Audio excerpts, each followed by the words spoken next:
On Tuesday, the stock market rally rose solidly at the open and gained momentum closing with big gains near the session highs. With the gains, the major indices rebounded above some key levels after hitting resistance on Monday.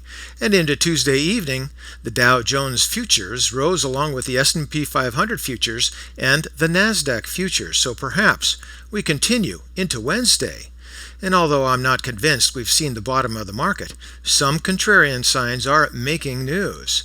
Because it's vacation time for me, we're going to look at some of the contrarian signs in a very quick video. These charts are from the latest Fund Manager Survey, which took place between July 8th and July 15th, and a poll of 293 panelists with $800 billion in assets under management.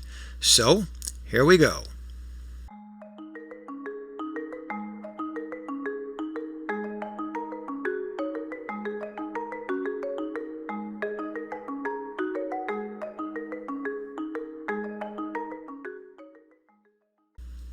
And this first chart here shows the dire level of investor pessimism manifested by an all-time low expectation for global growth. And if expectations are so low, perhaps the opposite will happen. And this second chart shows that profit optimism is about as low as it can get. And as you can see there, in 2022, we are about as low as we can get, going all the way back to 1998. And this third chart here shows that cash levels are the highest since 9/11. And if you look real close at the far right portion of the chart, you can see my little cash pile just waiting for an opportunity.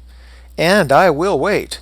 But the amount of cash on the sideline means that when things do turn, there's going to be plenty of dry powder to push the markets up. And this last chart here shows the equity allocation. In other words, the amount of equities versus cash are at their lowest levels since Lehman. Now, although these charts indicate significant fear, I want more proof. And until then, I'm going to continue to sit on the sidelines. And for today, that's ChewDog Charts. Thank you.